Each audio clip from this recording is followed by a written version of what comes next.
Wankawan TV1.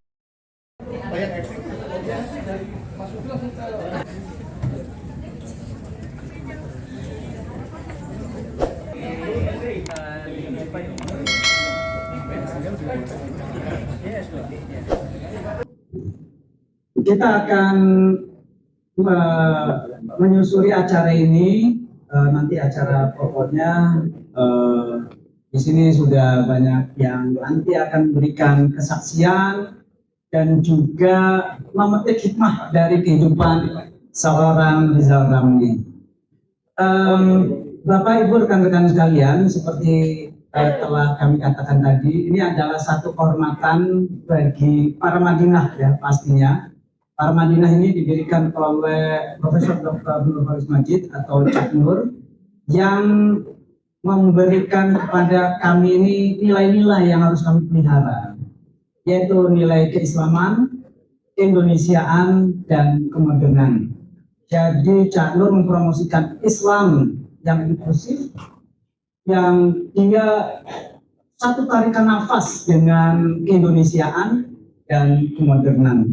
Oleh karena itu, para Madinah tidak pernah lepas dari perbincangan dan pergulatan kebangsaan kita. Nah, hari ini pastinya ini merupakan satu momen yang penting juga bagi kami karena ada nilai-nilai kebangsaan yang sangat dijunjung sekali oleh Bang Rizal Ramli.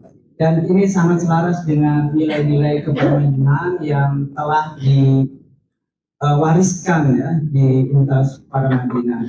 Yang pastinya banyak sekali warisan pemikiran, ide, dan juga contoh dari keseharian Bapak Dr. Rizal Ramli yang pasti itu akan memberikan inspirasi, terutama bagi kami yang masih muda-muda ini, yang kadang umurnya muda tetapi kehilangan semangat mudanya gitu.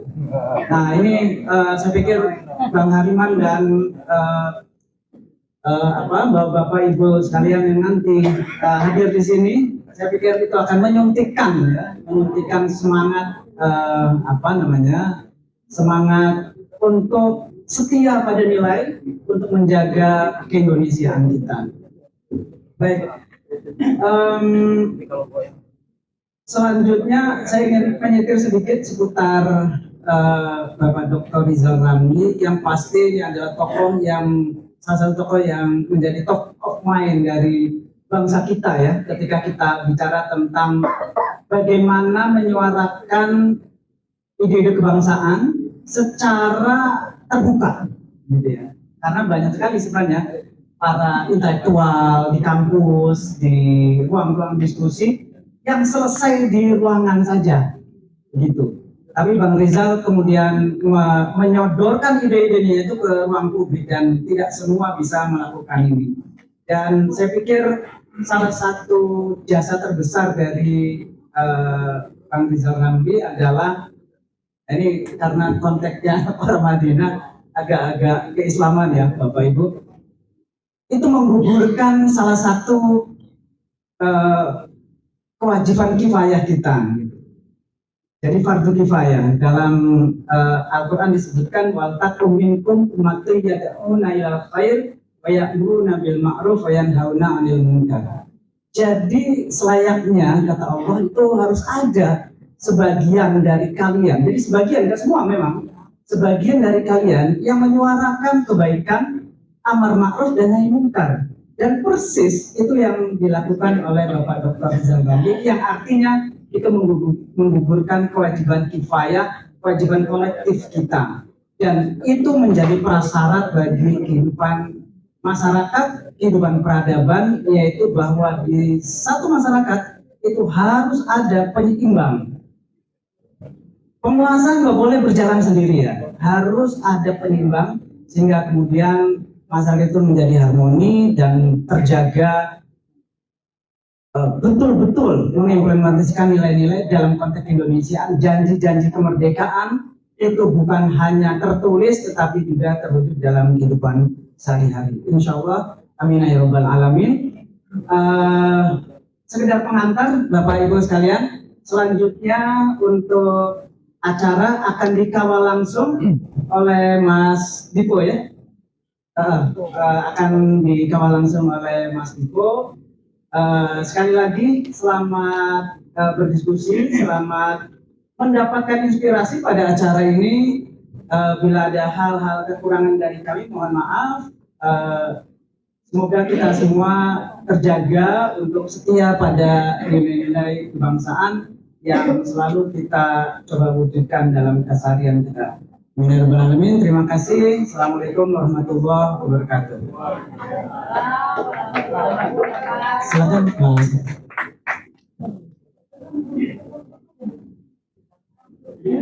Assalamualaikum warahmatullahi wabarakatuh.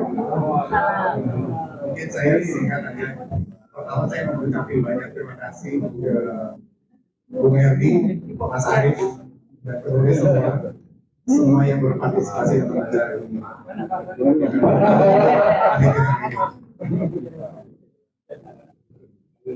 Tunggu di. Nah. Mungkin saya singkat aja.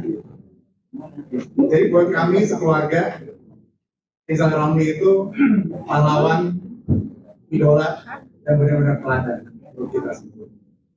Seorang yatim piatu, seorang aktivis yang dipenjara di zaman Soeharto, seorang intelektual yang berpikir jernih, dan seorang teknokrat yang selalu berjuang dan selalu konsisten. Ketika kita anak-anak masih kecil, saya sama kakak saya, kita suka nanya, ini Bapak ngapain sih ngurusin ini? Ngapain sih ngurusin itu? Ngapain sih berantem di sini? Ngapain berantem di situ? Ini semua diajak berantem kayaknya, Bapak. Kok doyan banget nih orang berantem? Udah hampir ketangkep lagi berapa kali. Ya kan? Ini orang benar-benar gila gitu pasti. Tapi seiring dengan waktu kita mulai ngerti bahwa Bapak benar-benar mengajarkan kita bahwa keberanian bukan berarti tidak takut, tetapi tetap bergerak meski takut. Bapak mengajarkan kita bahwa kritik bukan pengkhianatan, kritik adalah bentuk cinta tertinggi kepada bangsa. Karena hanya mereka yang benar, dia bilang, karena hanya mereka yang benar-benar peduli berkata, kita bisa lebih baik, rakyat bisa lebih baik. Buat kita, anak-anak, Bapak nggak sempurna. Tapi jujur, Bapak tidak pernah mengkhianati rakyat, dan Bapak berani.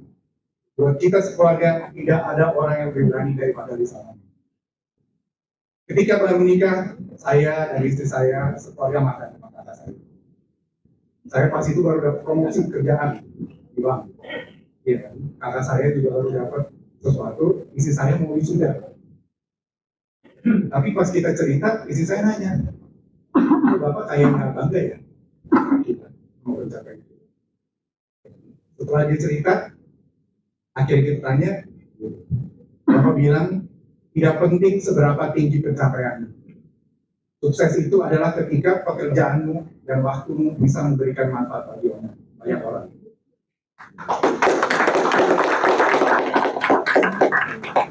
Hari ini harapannya bukan hanya kita berkumpul, tapi insya Allah kita bisa meneruskan keberaniannya, konsistennya, dan cita-cita untuk rakyat Indonesia yang lebih kaya dari itu. Mungkin sekian dari saya langsung singkat aja ke pembicara utama dan berani juga. Tepuk tangan semua untuk Bapak.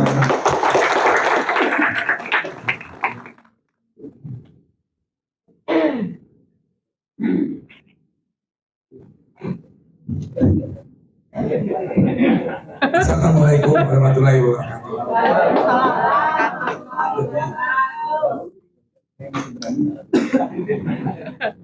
Jadi saya ini apa ya, Herdi inilah Dr. Herdi yang terus mengatakan kita akan ada acara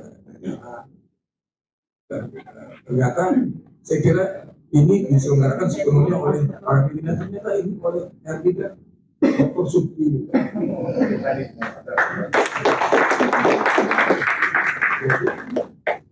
Kagum juga saya gitu. Jadi kita begini. Saat sekarang ini hampir semua kegiatan-kegiatan itu jarang saya lihat dilakukan dari bawah oleh orang kita untuk kita gitu. Jadi lalu sponsor kayak ini kayak gitu. Dan biasanya kalau siapa yang bisa dapat sponsor gede, boleh dikagumi, boleh ini hebat gitu. Ya, justru lihat ini baru ini hebat gitu loh. Jadi saya senang betul ya. Dan ini mengenai saudara kita bisa lebih saya juga tidak surprise lihat ada hilal, ada dan yang lain mana ada turbulensi. Yusman sakit, ya kan? Jadi belum pulang. Indro susah dia, beranak ya. Karena kalau kita bicara tahun-tahun ini, saya baru pulang penjara itu tahun 76 akhir, tahun 77, saya kira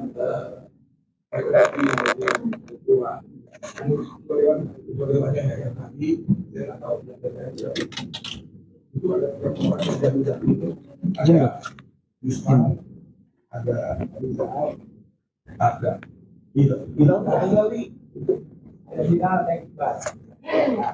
Iqbal sama Hilalnya agak miring-miring sedikit nih waktu itu gue. Jadi mungkin turunan ada yang Negoro waktu itu almarhum mereka nih ikut-ikut dagang. Tapi nggak tahu, mungkin saya salah. Tapi Ramses ya, udah itulah yang bolak-balik. Nanti ada yang seniornya buat Afdal sama Komarudin. Itu yang saya kira yang Bro Sangre itu kepala intelnya itu. Jadi mereka satu hari datang, itu saya baru keluar penjara 78 itu saya menjadi dokter. Mereka bilang, Bang, kita mau abang datang memperingati 15 Januari 78 di ITB. Saya bilang gini, lu kalau waktu itu Soeharto baru menggerakkan DPRD untuk meminta dia diangkat lagi menjadi presidennya ketiga kalinya, saya kira waktu itu. Jadi saya bilang gini, gua mau datang kalau kalian berani bikin statement menolak Soeharto jadi presiden. Jadi, waktu mereka datang, udah ada Bang katanya. Ya, jadi saya sebenarnya tahu resiko. Jadi tadi kata-kata kamu juga benar. Berani itu bukan karena nggak tahu takut. Saya takut. Dia dua kali saya takut tuh. Artinya, tapi saya beraniin diri gitu. Ini juga sedikit saya takut, tapi udah janji ya datang aja lah, mati-mati lah kira-kira gitu. Jadi, yang kedua itu waktu bulan Desember, ini aja nerangin soal takut ini. Desember saya baru ketua dewan. Desember tanggal 26 itu kita demo ke Cendana. Bukan ke Binagraha sebenarnya. Atau Jumat saya ingat. Jadi untung nggak ada Pak Harto. Wah main bola kita bilang, saya udah senang nih, wah aman. Kita cuma 8 dewan waktu itu. ITB waktu itu si Muslim takut, bola. Tapi buat sama kemarin datang. Dia tuh IPB ada gitu. Jadi, wah bagus juga nih nggak ada. Jadi kita langsung bisa pulang. Waktu kita ke Cendana. Nah, situ juga, waduh ini kurang ajar nih teman-teman ya. Jadi gimana? Ya serbu aja sudah, serbu gitu loh. Jadi saya takut tapi dia kalau udah gitu saya nggak ada mundurnya. Maju aja lah. Udah itu sampai Cendana juga gitu. Aduh, saya pikir saya mobil aja biar kalau ada apa-apa biar teman-teman gue aja digebukin gitu loh. Jadi asli bukan saya berani. Tapi saya dikritik suruh maju. Saya cerita akhirnya ketemu sama Pas Pampres itu Kolonel Dasar. Jadi Pas Pampres sama Kolonel terus dia bilang, Arifan, kalian kalau ketemu presiden itu mesti pakai surat. Akhirnya saya bikin surat. Mana kertas bikin surat lah? Oh kasih Pak Harto dah, kita pulang. Tahu itulah siap nasib tuh. Tahu pulang itu tanggal 28 saya dipanggil, katanya diterima Pak Harto. Itu tahun 73 itu. Ini cuma bilang bahwa ini kembali lagi kayak hari itu ya, gitu. Ini tuh, jadi ada mulai ya di aula itu. Rektor datang, Resabana kan. Terus datang Komarudin, kayak Amadi, sebenarnya nggak usah tahu kan kita. Mat, ini bilang konsepnya gitu loh. Gue bilang bener loh. Aduh. Gue pikir cari selamat dulu. Gue langsung bilang, saya ini saudara-saudara, kan saya mesti pidato kan. Ini setelah saya pidato ini saya mesti pulang karena saya masih udah praktek di puskesmas gitu. Padahal saya tak. Jadi bener. Jadi pulanglah saya. Jadi tapi waktu itu Rahman Toleng sempat pidato. Sahabatnya pidato. Kalau Rahman Toleng almarhum bilang, kira Soeharto, Orde Baru ini diangkat oleh mahasiswa dan bisa dijatuhkan oleh mahasiswa. Itu toleng.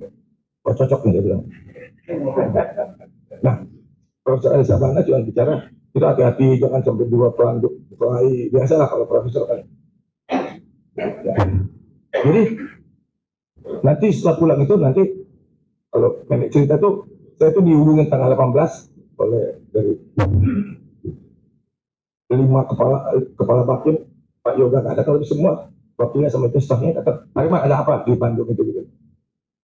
Saya cerita adanya, hingga tanggal 20 Januari terjadi penindakan, saya lagi di rumah, datang teman, ada penangkapan, baru kita mau tanya siapa penangkap, sudah di luar tuh udah kasus gitu, ini ditangkap juga hari itu, dibawa ke Kodam, saya bilang, ya itu masuk-masukan gitu, gue bilang karena sudah ketemu sama ini, tuh tanya dulu, sana siapa tuh, oh hari udah clear, suruh pulang, dadah, saya gitu tuh. Jadi yang saya mau ceritakan tadi, bagi saya hidup ini, itu yang saya kagumi pada Rizal ini, tidak segala macam. Walaupun tadi kata anaknya tadi, keberanian dan loyalitas. Loyalitas di sini kalau kita baca tadi istilahnya mana Mbak Henry tadi ini, kalau di istilah baru ini, kalau tadi kita lebih demokratis, jadi tadi apa istilah itu inklusif. Kalau ini dulu kita bilang loyal itu setia, jadi sekarang ini konsisten. Gitu. Intinya itu, jadi kita mesti setia sama keluarga kita, setia sama cita-cita kita, setia sama kemauan kita. Jadi inilah yang saya kira yang sekarang itu dibangga-banggakan anak muda itu, yang one piece itu. One piece itu, you have to believe in your dream gitu. Percaya sama mimpi kamu. Jadi, kalau kita belum kecapean mimpi itu terus aja. Tapi jangan banyak mimpi, jadi kacau gitu.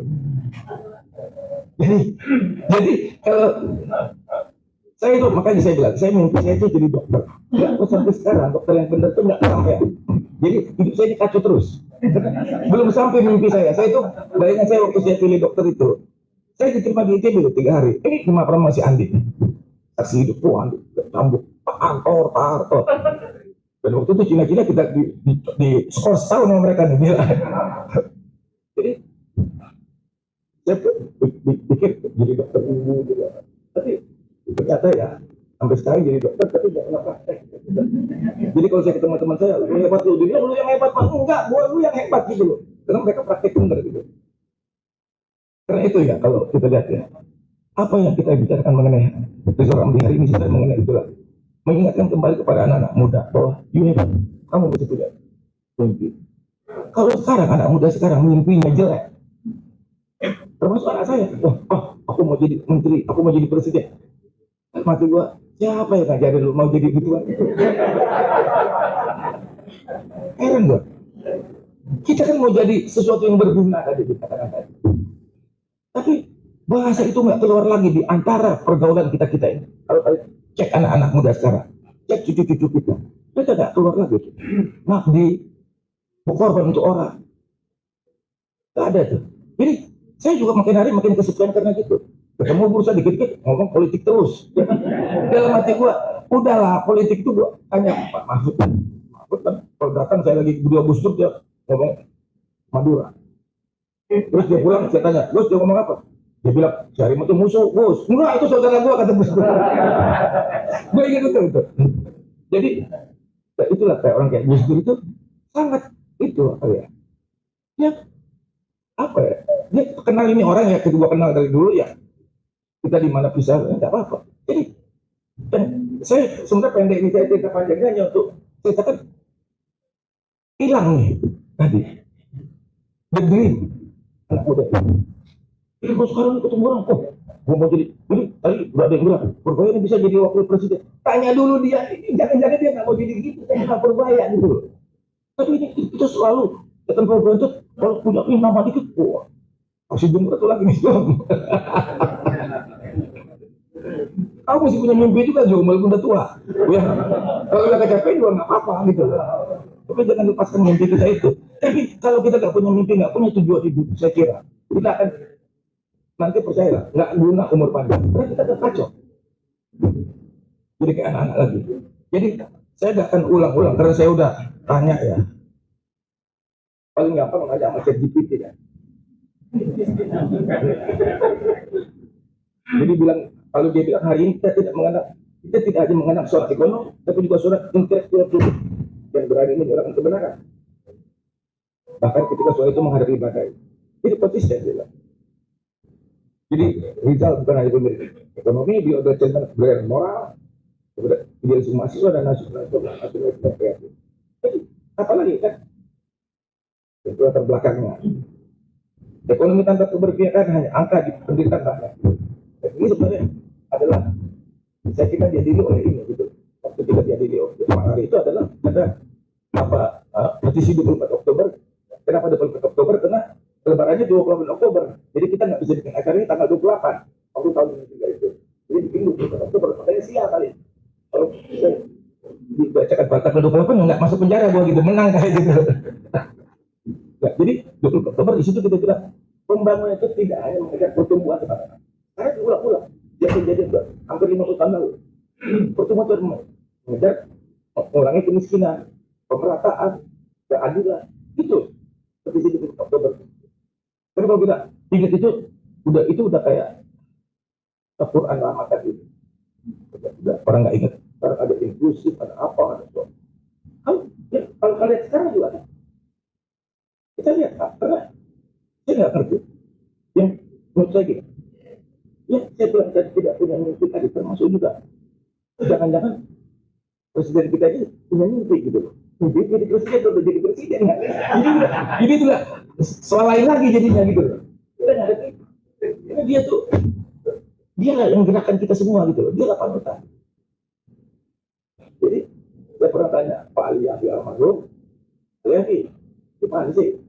Pak Ali Abi bilang kalau Hariman mesti ada satu orang, kalau contoh gampangnya dia bilang siapa? Kok lupa gua. Presiden bilang Ahmadinejad. Dia itu nggak berbuat apa-apa, tapi dia menunjukkan tadi dia orang baik, dia orang sederhana. Jadi rakyatnya itu dingin gitu. Ya udah presiden kita orang baik, orang sederhana, kita kerja aja gitu loh. Pas sekarang kita jadi semua komentarin gitu. Oh, rumah ijazahnya pun diusut terus sekarang. Ini bos kita juga itu komandan perang ya.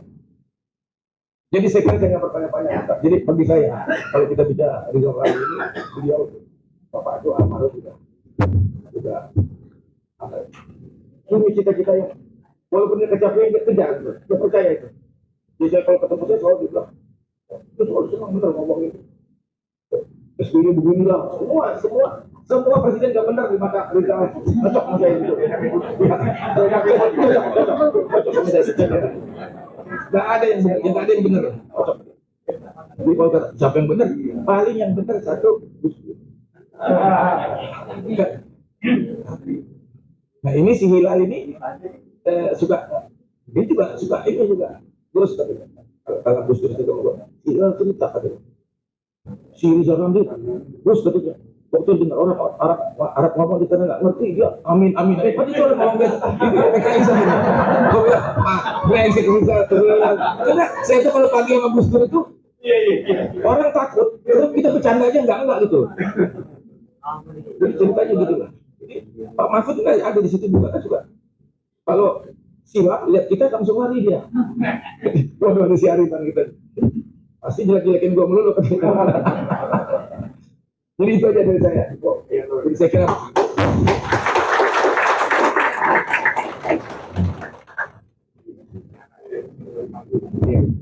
luar biasa Bang Hariman. Mungkin di antara pembicara saya baca sedikit quote dari Almarhum Rizal Ramli, beberapa yang dia tulis atau dia quote di Twitter. Ini di dialog kebangsaan di 2016, dia bilang kita butuh nasionalisme kreatif, bukan nasionalisme romantis atau historis. Nasionalisme yang produktif untuk menjadikan Indonesia bangsa pemenang di dunia. Mungkin selanjutnya yang juga sangat nasionalis, kita undang Prof. Mahfud untuk berbicara, silakan.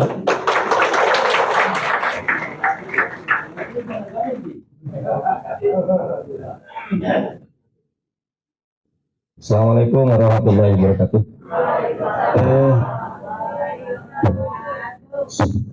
Mas Hariman yang paling senior, paling senior menurut saya kalau aktivis kemudian para hadirin sekalian ada Mas Hilal dan Hatta, ada Mas Adi dan yang lain-lain semuanya. Karena banyak sekali itu yang terdaftar bicara, saya kira singkat saja ini testimoni. Saya kenal Mas Rizal itu kalau namanya sebenarnya udah lama. Seperti halnya saya kenal nama Mas Hariman itu sejak pelajar malahan saya sudah kenal nama ini. Mas Rizal sejak saya masuk perguruan tinggi, aktivis 78, Mas Rizal itu saya baru masuk saja ke perguruan tinggi lalu kenal beberapa nama gitu.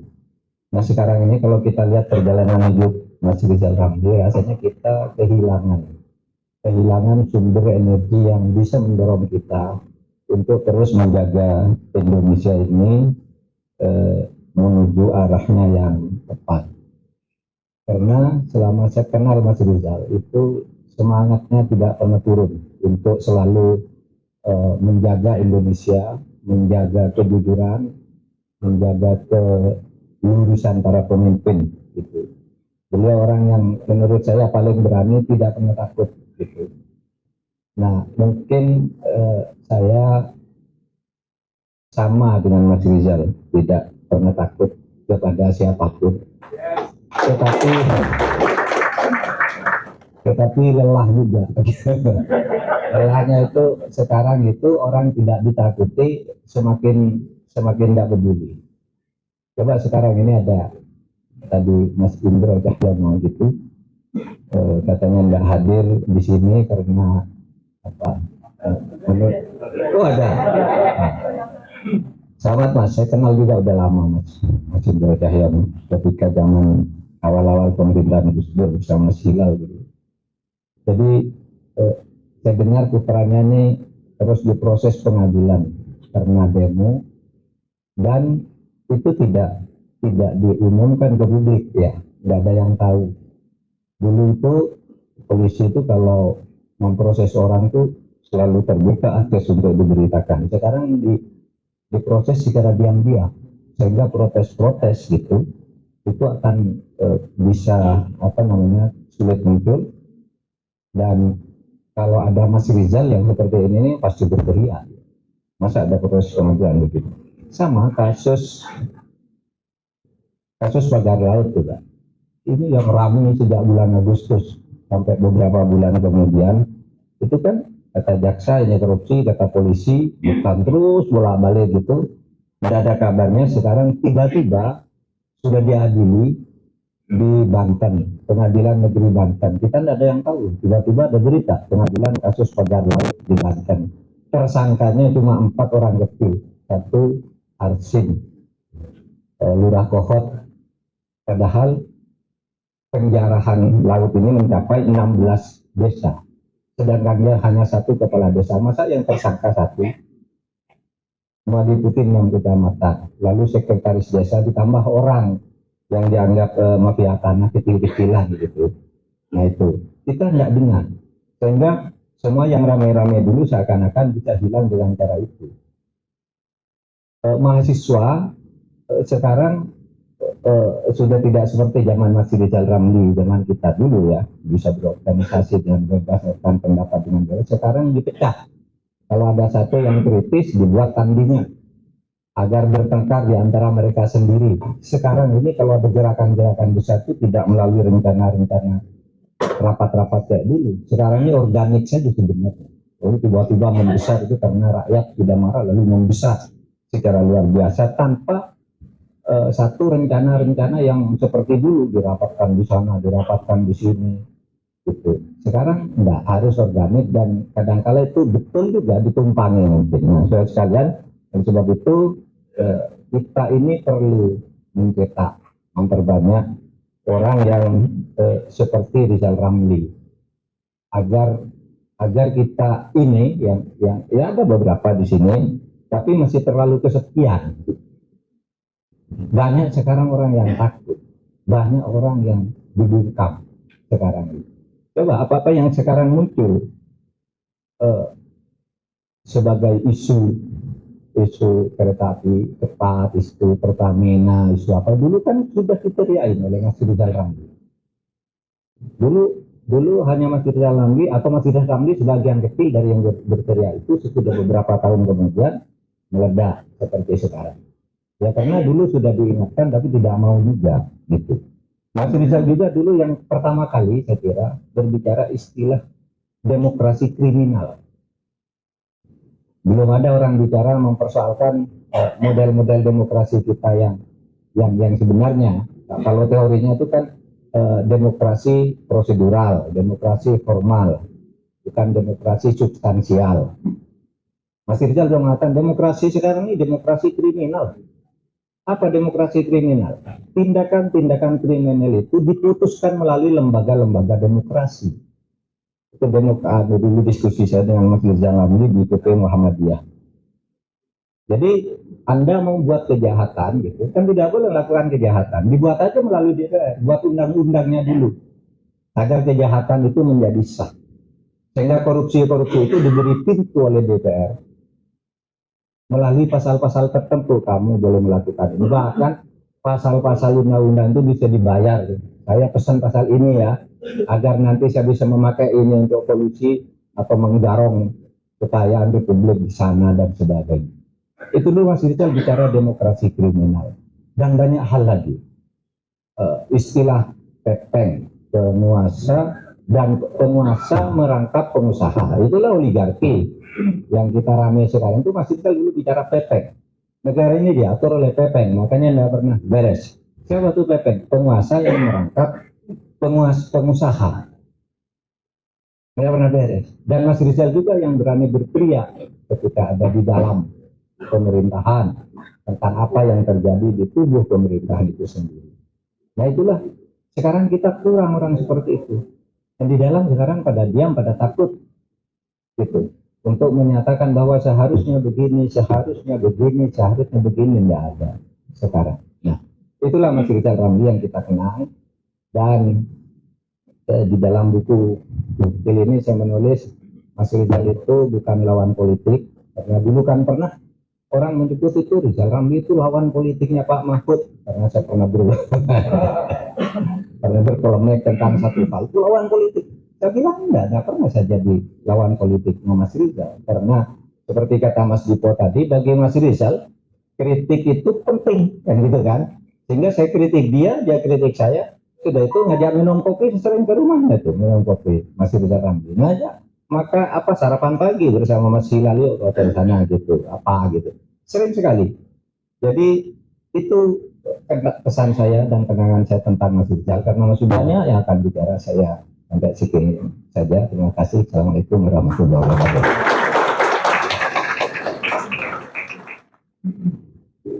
Terima kasih Prof. Mahfud. Benar banget, Bapak itu tidak baperan sih ketika berantem sama Prof. Mahfud. Mungkin dengan teman-teman yang lain, pasti teman dekat pasti pernah berantem. Justru kalau pernah berantem itu artinya dekat. Jadi alhamdulillah sekali. Mungkin satu quote lagi dari Bapak, kita harus ubah demokrasi kriminal. Kita harus ubah demokrasi kriminal menjadi demokrasi yang bersih dan amanah. Oligarki yang punya uang tidak boleh menentukan masa depan bangsa. Mungkin untuk selanjutnya saya kasih ke Bupati Lahat yang juga aktivis, Bapak Bursa Zarlubi, silakan Pak.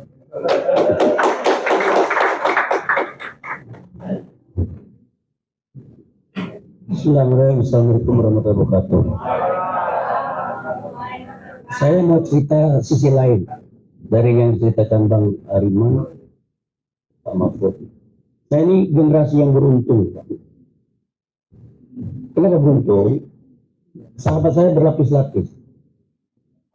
Orang rumah nikah waktu saya dulu tahun 89 itu berhasil menghimpun semua tokoh.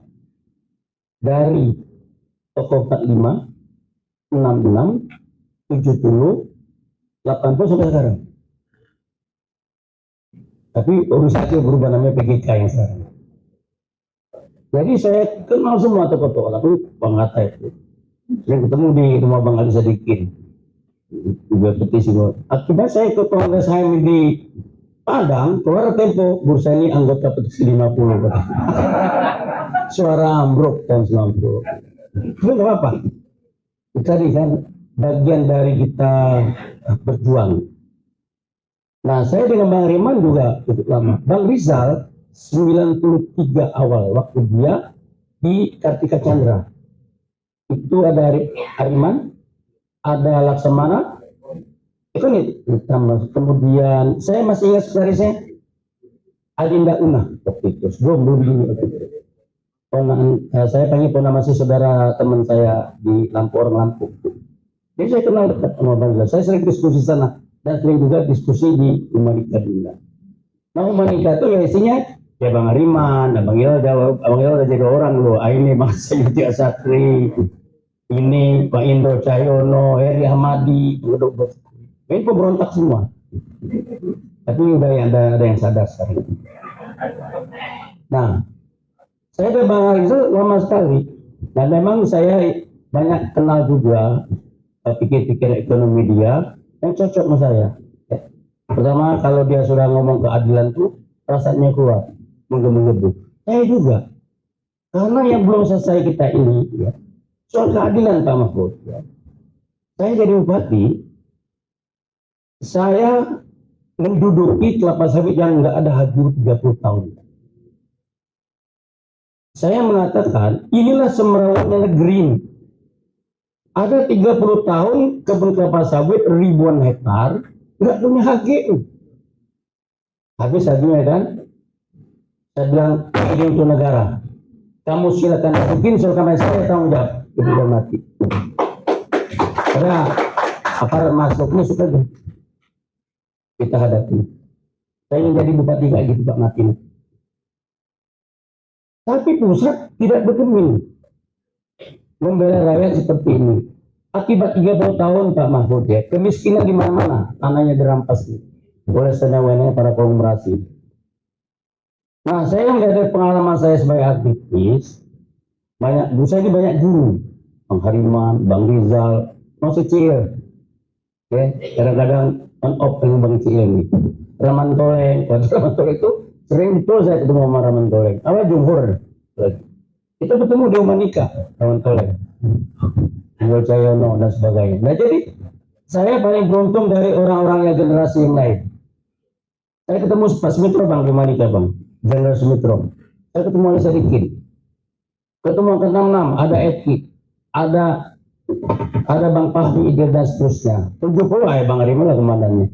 Ada Bang Rizal tahun 77, sahabat Zaram di Heri Amadi Indro. Sampai sekarang kita masih diskusi dengan. Nah memang kita juga nggak bisa Bang Ariman ya berharap bahwa apa yang menjadi kekuatan kita masalah itu kita paksa semua anak kita. Anak saya juga 4 kayak gitu semua Pak. Bahkan nggak ada mimpi. Kalau anak abang masih ada mimpi presiden, anak saya nggak ada mimpi. Begitu dapat master dia ngajar. Begitu dia dapat master dia mau bekerja jadi pegawai. Kalau kita ini kan bukan pegawai Bang, ingin jadi pemimpin. Satu ketika ditanya sama anak saya masih kecil, Ibu, Bapak itu apa kerjaannya? Benar Pak? Aktivis. Apa itu aktivis kerjaannya? Itu lucu-lucu anak kecil dulu. Dan itu juga syarat saya waktu dulu menyangkali dengan istri saya Bang. Apa sih? Jadi lucu, aktivis juga banyak gembel. Kan gak ada kerjaan gak jelas. Mungkin gak ada. Dan mau kawin tanya sama calon mertua, apa modal ini calon menantu tuh, kerjanya apa? Kata istri saya, aktivis. Saya sarankan diri saya cuma banyak harta, saya teman. Bilang nama orang tuamu kalau menikah sama saya. Apa aktivis? Pokoknya aktivis itu orang yang setiap detik mikirin negara dan bangsa ini. Coba ya. Bikin masa depan realisasi supaya dapat keadilan dan kesejahteraan. Lama 1 tahun baru diputusin oleh mertua Bang. Iya. Jadi saya ketika saya balik nih, akhirnya dapat gaji saya ini. Pak, kalau pintu jam 2 malam. Ya bangunlah itu asetnya datang ke dia. Dia bilang gitu. Karena saya bilang teman saya, harta saya itu kan teman saya, asetnya. Ya jam 2 malam kita ketok. Ya bangun, asetnya datang katanya. Itu aktivis Bang Heriman, Bang Rizal, Pak Mahfud, aktivis Pak Mahfud. Nah, cuma gini, kelebihan Bang Rizal, hebat, dia dapat doktor. Aku Bang Riman sih gini aja, dia dokter nggak praktek. Aku nggak jelas ilmu aku.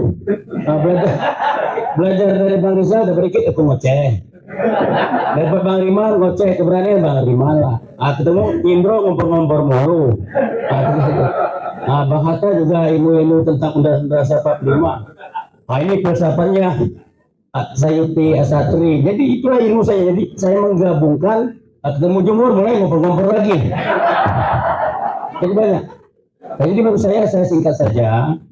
Saya ingin ide semangat Bang Rizal ini turun di anak-anak muda. Yang pertama, jangan tidak kuliah seperti kami. Kuliah yang seluas-luasnya, sedalam-dalamnya. Bila perlu sampai doktornya 3, doktor, dan profesor. Ada ijazahnya. Sudah. Nah, itu tugas Mas Indro ya. Nah, mudah-mudahan anak-anak muda sini yang di sekitar 20-30 dapat mengambil hikmah dan memetik perjuangan Bang Rizal, juga Bang Riman tadi. Saya itu banyak kagum sama orang, Bang Riman, Bang Rizal, pengagum saya semua itu. Saya yang kagum ini. Ibu Ende Satri ini diskusi pasti saya undang. Ekonit Indek, yang oposisi saya undang dulu Bang. Selalu. Yang oposisi nggak pernah saya undang. Karena kalau nggak oposisi menurut saya nggak membuat saya pintar. Jadi buat saya pintar karena pikirannya oposisi itu. Ya terima. Assalamualaikum warahmatullahi wabarakatuh.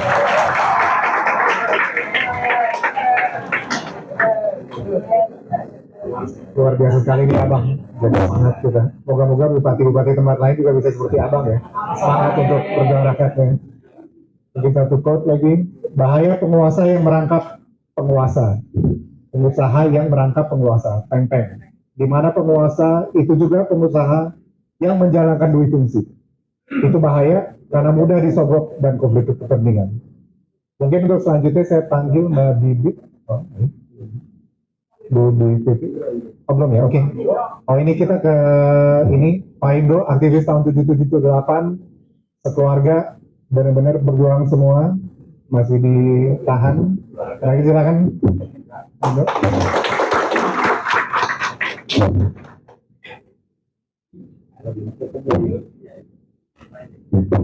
Terima kasih, ini waktunya untuk mengenang Rizal Ramli, jadi tokoh yang saya kira kita nggak bisa lupakan ya,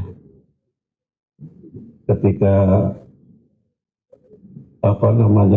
dia mengklaim aktivis, dia nggak berhenti ya, untuk berjuang itu nggak berhenti dimanapun. Jadi itu udah saya kenal waktu dia menjadi mahasiswa dulu. Jadi begitu masuk IPB sama satu angkatan itu begitu. Jadi dia ingin negeri ini negeri yang baik. Jadi dia berpolitik berdasarkan nilai, ya, nilai yang diperjuangkan.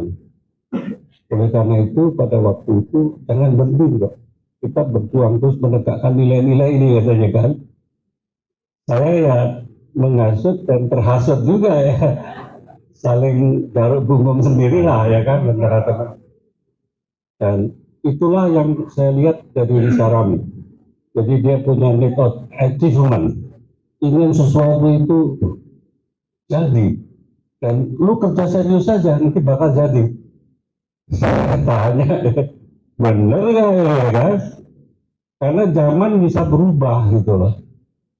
Nah, Rizal Ramli masih memegang politik berdasarkan nilai ini gitu loh. Padahal setelah itu saya bilang jangan terlalu seriuslah memperjuangkan nilai ya, karena zamannya itu sudah berubah. Sekarang itu politik berdasarkan kepentingan, dan dia bilang wah itu aku nggak bisa. Gimana itu caranya itu kan?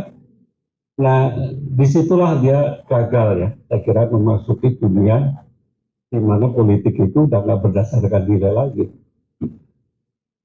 Ketika dia mau berjuang, saya juga bilang kita harus jadi dokter kayak berusaha tadi, punya kemampuan dan kita masuk elit itu harus memimpin rakyat ini katanya. Jadilah sekolahlah setinggi-tingginya ya, secara ilmu sampai negeri Cina, Ternyata yang kesana cuma Jokowi doang.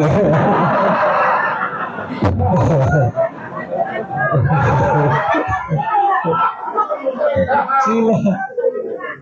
Akhirnya mantra kan sekarang kereta api Cina itu kata Mahfud 3 kali ya dimakannya 3 kali lipat dan saya Pak Mahfud disuruh KPK membuktikan.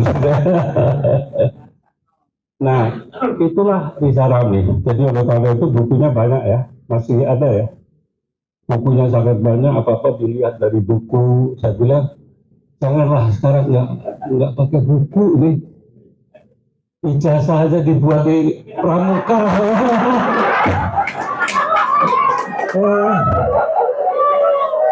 Bisa di pramuka itu mau ijazah Harvard bisa. Udah ada arsipnya semua. Jadi sebenarnya itu kita ngapain sih belajar tinggi-tinggi ya? Dan nyatanya ya, orang yang berhasil itu nggak sekolah tinggi-tinggi amat kayak Aguan itu ya. Apa Aguannya? Jadi itulah ya perubahan itu yang tidak dikenal oleh Risa Ramli. Jadi dia ada sekolah tinggi-tinggi pada waktu itu S2, selalu kalau mau berangkat itu ketemu saya dulu. Saya lanjutin S2 ya. Kamu teman-teman yang lain berjuang di Indonesia. Saya ke luar negeri biar saya bisa masuk berjuang dari dalam. Saya tunggu kapan ke dalamnya ya. Ternyata nembus ke dalam itu juga sulit ya. Sulit.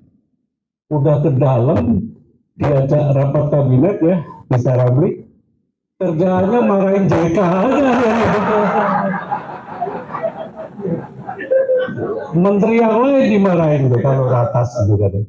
Mau maki-maki.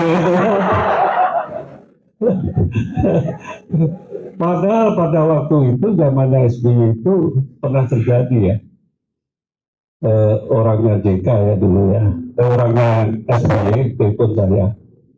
Dok, Mas Dok, ini nanti Pak JK mau telepon Risa Ramli. Dan dia mengajak jadi Menteri Perindustrian pada waktu itu. Nanti lu bilang apa ya? Kamu bilang terima aja gitu ya. Saat itu Risa Ramli 2:30 malam tuh. Jangan nih sebentar lagi JK telepon lu. Kalau dia minta jadi menteri lu iyain aja. Lu mau? Oh, maaf baru aja gua tolak katanya. Lu kok kasih gua?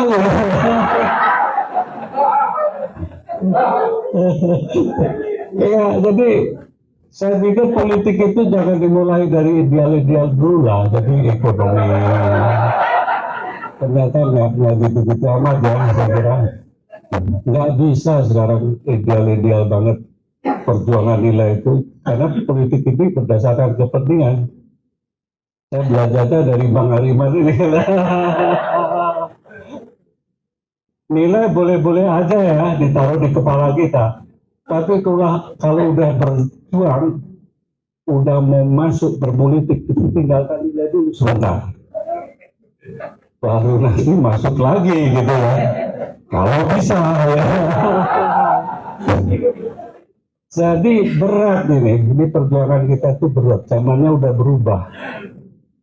Emang pegang buku ilmu pengetahuan itu bisa. Jadi sebenarnya itu orang Twitter itu udah banyak. Ilmunya itu udah ada di artificial intelligence.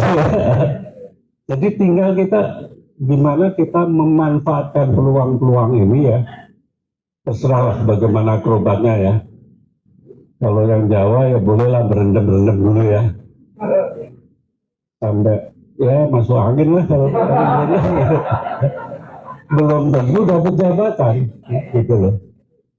Ini yang terjadi di Indonesia ya, ini kurva bis kita ya. Ketika kita berharap bahwa orang-orang pintar itu apa namanya bisa dapat jabatan, ini nggak lulus SD aja bisa jadi wapres.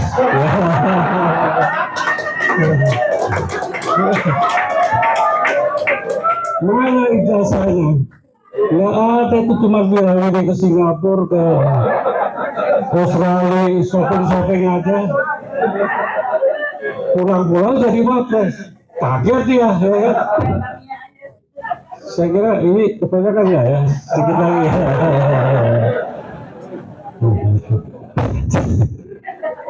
Jadi ijazah Jokowi itu harus kita buka terus ya. Sekarang bukan hanya ijazah, kuburannya udah mulai disamperin.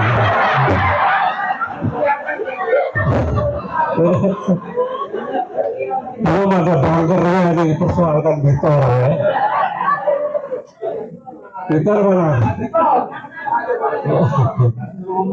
Itu bunker itu jangan-jangan ada betul loh. Jadi ada betul.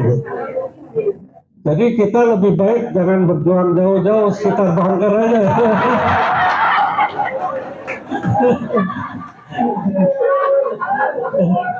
Kita jaga bunkernya aja ya. Jadi saya kira kesimpulan saya ya. Jadi negara ini memang nggak ada aturannya. Ya. Pak Mahfud nanti masuk reformasi Polri jadi Pak ya.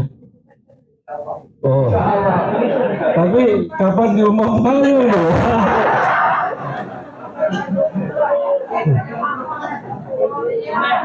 Senin ya, Insya Allah ya. Nah sekarang gini ya, sekarang yang parah lagi ini ya, TPDF baru dicari ya, dalam kerusuhannya itu siapa? Baru dibentuk dan katanya Desember mau diumumkan. Tapi ngapain nangkep orang banyak-banyak begitu? Ribuan orang sekarang di penjara ya, 1000. Dalangnya belum ketemu, ditangkap dulu siapa aja ditangkap. Dalangnya belum diketahuan. Nah ini yang kena ya kebetulan ya mantu saya yang kena ya. Yang ditangkap lagi kerja baik-baik di Bali, di Ciduk, ya kan. Sampai sekarang nggak tahu mau diapain. Tadi saya telat karena hadir di demo pra peradilan, ada demo kecil, ya minta dibebaskan karena tersangka itu nggak pakai surat. Kalau alat bukti cukup nggak ditemukan. Yang ada itu tahanan itu terus dipanggil aja, disidik terus. Iya, disidik terus. Terus sudah dapat, dimajuin kejaksaan, ditolak. Disidik lagi. Jadi ini negara apa ini? Nggak ada penegakan hukum ini. Jadi saya bayangin ini kalau Nepal terjadi di Indonesia gimana? Nah, perlu nggak di Nepal kan ini?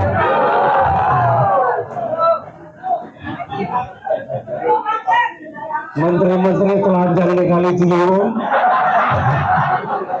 dikejar-kejar, kebayang nggak itu kan? Itu bisa terjadi. Jangan main-main sekarang dengan kondisi saat ini, itu rawan. Jadi Madagaskar baru kemarin presidennya lari. Terus mana lagi? Banyak ya. Peru juga barusan. Indonesia janganlah, presidennya setahun juga belum, ya kan? Kita dukung dulu lah. Ya, ya. Dukung dulu lah, masih Menteri Keuangannya juga masih baru ya.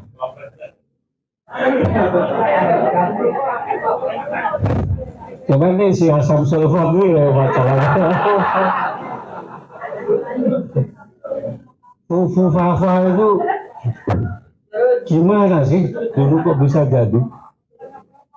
Saya pikir kita turunkan dia dulu lah, ya kan?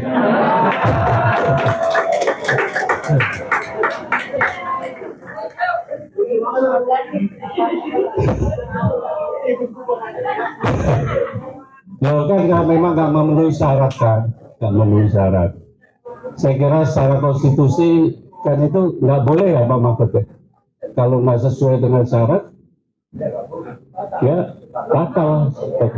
Jadi ini yang harus kita waspadai ya di negara Tabrata ini. Dan soal tahanan politik kita minta bebaskan lah, ya. Kita setuju ya. 1.000 orang ditangkap percuma, dalangnya belum tahu dan ditangkap.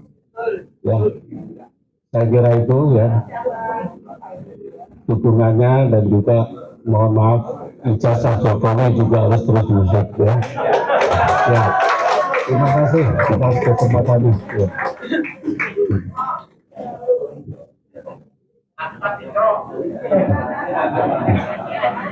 Luar biasa Bang Indo. Ya, mohon benar juga buat kita doakan semua aktivis teman-teman yang lagi ditahan. Saya tahu betul banyak yang punya keluarga di sini. Ada berapa kayak Malaras dari Bu Mary, ada Pedro, dan yang semua lainnya. Kita doakan semua bisa lepas segera ya mereka. Amin. Ya, mungkin untuk selanjutnya tadi Bang Indo ini yang baik sekali poin-poinnya. Jadi dulu Bung Rizal pernah bilang kaum terdidik punya tanggung jawab pada masyarakat di bawah. Kaum terdidik harus mengerahkan kemampuan dan pengetahuan untuk kemaslahatan rakyat sebagai bentuk rasa cinta dan tanggung jawab. Mungkin untuk selanjutnya saya serahkan ada Bung Rocky Gerung. Oh ya Bang Jumro boleh, duluan silakan Bang. Silakan.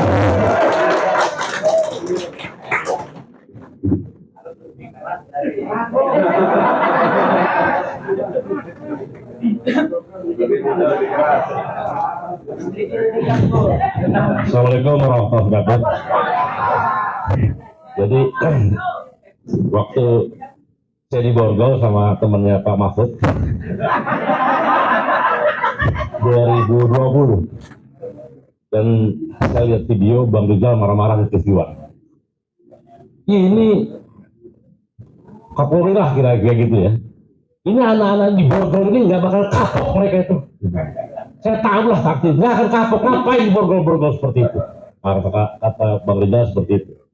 Dan itu sangat menyentuh bahwa Bang Rizal itu luar biasa, berani dan juga bertanggung jawab. Tidak hanya itu, dia ngirim ini pengacara yang terkenal, akhirnya ya ada kerjasama lah seperti itu. Jadi saya terharu sekali, dan saya tahun 92 ketika keluar dari penjara Orde Baru 89 sampai 92, 3 tahun keluar, pas Bang Rizal baru pulang juga dari luar negeri ya, masuk ke waktu itu namanya Economic Advisory Group ya, kita ketemu dan ya udah kita melihat Bang Rizal pasti senior, sudah Bang Hilal dan teman-teman pasti senior. Kalau Bang Hariman itu legend, jadi itu di atas segalanya. Waktu kita di penjara bener nama Bang Hariman denger itu waktu itu 80-an. Jadi alhamdulillah sekarang bisa ketemu dan dapat briefing langsung dari mereka di hasut, terus hasutnya gitu loh. Nah akhirnya sampai masuk lagi Pak Mahfud, dan saya sepakat ya, karena yang sekarang 1.000 orang ditangkap ini, saya yakin sumir itu. Saya yakin sumir. Saya aja sumir Pak Mahfud. Saya itu lucu. Saya diadili sama undang-undang, kemudian dalam proses MA, undang-undangnya dibatalkan. Jadi saya ini statusnya nggak jelas. Apa namanya itu ya? Jadi waktu lagi ke MA, karena yang penghasutan itu berbuat onar itu loh, ayat 14-15 ayat 1 itu ya. Nah itu sekarang gara-gara sama dituduh Asari Asar ya, itu ya di Aris Hazar diidikan, kemudian ya udah itu dibatalkan. Nah, jadi saya sekarang ngawang-ngawang aja gitu. Jadi saya tidak terpidana ya berarti ya kasusnya ya. Ya enggak. Pokoknya belum ada keputusan dari pengadilan itu Mahkamah Agung belum.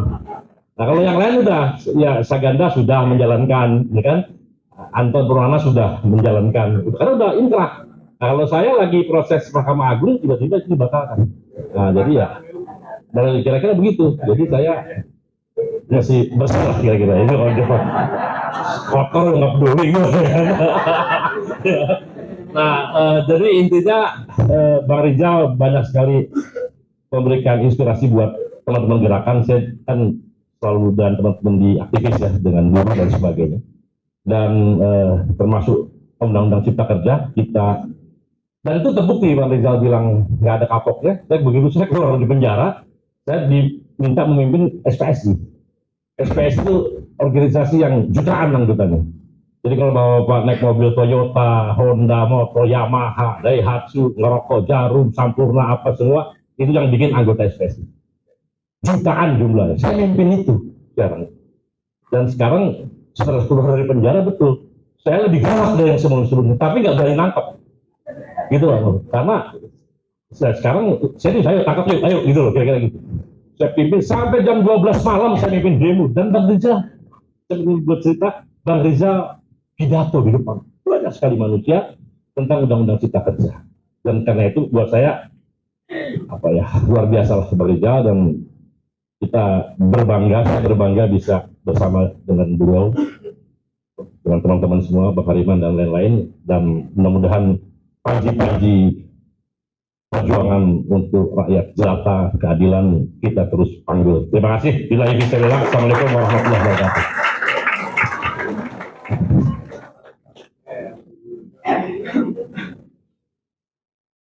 Jadi soal buruh, Bang Rizal bilang, semua buruh dan kita harus berjuang agar demokrasi ini betul-betul adil dan jujur. Jangan sampai kedaulatan rakyat itu dicolong. Jangan sampai demokrasi dikhianati. Pemerintah yang curang dan yang tidak demokratis pasti tidak akan bermanfaat untuk buruh. Mungkin untuk selanjutnya kita ke Dr. Indra Iskandar. Oh, jadi gitu. Okay. Mungkin Bang Denny. Oh iya, mungkin kita tutup dengan Bang Heri ini. Kita tutup, tolong tepuk tangan dulu nih Bang Heri, benar-benar ngatur semuanya, kita benar-benar bersyukur semua.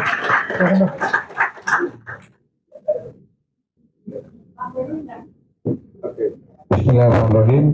Assalamualaikum warahmatullahi wabarakatuh. Buku ini bisa terbit karena kami tim kecil kerjasama ya. Inisiatornya Mas Adi Gunawan, jurnalis semua, tapi sekarang lagi bertani di daerah Garut Tasik, jadi nggak bisa hadir. Lalu saya minta tolong sama Suami Pami Dewi, seperti yang menjadi editor ini, kemudian bersama saudara Isti Nugroho, kemudian juga Bung Indra Iskandar, dan juga Bung Isti Ngontak Dendian, bagaimana supaya buku ini terwujud dan di launching di Paramadina. Semangat kita adalah cita-cita bangsa itu kan ingin melihat Indonesia sebagai negara keadilan. Karena yang hilang dari kepala para elit, para penguasa oligarki dan semua itu kan keadilan itu nggak ada nih dalam mimpi mereka. Yang ada akumulasi kapital, yang ada bagaimana meningkatkan kekayaan kelompok-kelompok elit, kelompok-kelompok peng-peng tadi kan. Nggak ada cita-cita untuk mewujudkan keadilan sosial bagi seluruh Indonesia. Dan saya mengenal Bang Hariman itu ketika saya kelas 4 SD. Saya membaca koran di rumah komandan kodim saya, anaknya Agus, teman saya sekelas, dia ketua kelas saya, dia bilang, jadi rumah nih, bapak saya nggak kumpas nih, halaman 1, tokoh gerakan mahasiswa mana nih, halaman sudah. Waktu itu saya di sekolah Katolik SD Maria Purworejo, saya nggak nyangka kelak Bang Hariman dan Mbak Anda akan mengurus saya sampai saya bisa ketemu Anda semua di sini. Ya, saya berkenal dengan Bang Rizal Ramli juga cukup lama karena saya kan dulu setelah lulus saya menjadi wartawan. Ya, dan sebagai jurnalis saya melihat cita-cita para demonstran ini, baik itu Bang Hariman Segar dan kawan-kawan, Bang Rizal Ramli dan kawan-kawan, itu dalam pikiran saya negara keadilan, negara yang memanusiakan manusia Indonesia, yang sampai hari ini menurut Bang Rizal Ramli 70-80% masih hidup dalam kemiskinan. Ya. Tapi menurut laporan Biro Pusat Statistik kan kemiskinan menurun. Tapi kalau Bank Dunia jelas 60% lebih kita melarat, kita miskin. Nah, di dalam perkembangannya saya ketemu teman-teman semua ini, ada Bang Hariman, Bang Rizal Ramli, ada Mas Heri Amadi, almarhum Rabi Sasono, Cak Nur, ya kan, Mas Jamba Harjo, ya, Bang Fakri Ali, ada Bang Saidi, Bang Muslim Dalan, Bang Bursa Samudi, Tapi dari dulu, umur apalagi, Pak Ganda, kemudian Amarsyah, Pak Abdul Rahman, kami semua dulu bertemu dalam suatu tarian nafas ingin demokrasi, keadilan, kemanusiaan, dan kebebasan. Sampai hari ini cita-cita itu makin jauh dicapai karena yang berkuasa masih memikirkan pertumbuhan. Nah, buku ini kita hadirkan untuk mengingatkan kembali bahwa kita masih punya mimpi mewujudkan negara keadilan, ya, negara yang adil dalam ampunan dan kasih sayang Tuhan Yang Maha Esa. Nah, saya tidak akan banyak bicara, tapi intinya saya ingin mengucapkan terima kasih yang sebesar-besarnya kepada seluruh hadirin, kepada Bapak, Ibu, dan Anda semua yang telah hadir dalam acara ini. Dan kami dari Universitas Paramadina atas nama Rektorat Profesor Dwi Rahmini, kami mohon maaf apabila dalam penyelenggaraan ini banyak kekurangannya atau kelemahannya, ya. Tapi sekali lagi, Bang Rizal Ramli selalu menekankan pentingnya silaturahmi lintas generasi, ya. Soekarno, Hatta, Syahrir, Tan Malaka, ya, Ahmad Dahlan, ya, Sabudin Negara, dan seterusnya selalu mengajarkan kepada kita nilai-nilai. Nilai-nilai itu hanya bisa kita perjuangkan kalau tali silaturahmi kita, dialog kita, komunikasi kita, persahabatan kita lintas generasi terus berjalan, karena ini adalah never ending journey, perjalanan yang tak kunjung akhir. Dan percayalah, kalau ada pepatah the old soldier never dead, maka juga ada istilah the old activist never dead. Aktivis semakin tua tidak akan pernah mati. Terima kasih. Wassalamualaikum warahmatullahi wabarakatuh.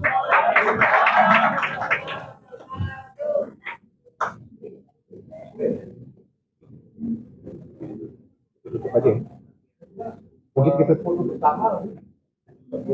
boleh ya. Mungkin kalau saya boleh tutup terakhir aja. Jadi almarhum Reza Ramli sudah bilang, the best way to predict the future is to create it. Cara paling baik untuk memprediksi masa depan adalah menciptakannya. Pas itu berapa tahun lalu saya sedang ada kesulitan, dan Bapak juga lagi ada kesulitan, kalau nggak salah itu pas mau ditangkap SBY. Pas waktu itu, ya kan, kita lagi di taksi berdua aja, ya kan, dibilang udah kok, nggak usah pusing, hadepin aja. Kalau namanya sial tuh, dilewatin aja, nanti lama-lama habis. Kalau ada batu, lu pukul aja, nanti lama-lama pecah. Jadi saya tutup harapannya semua, dipukul aja batunya, lama-lama pecah. Assalamualaikum warahmatullahi wabarakatuh.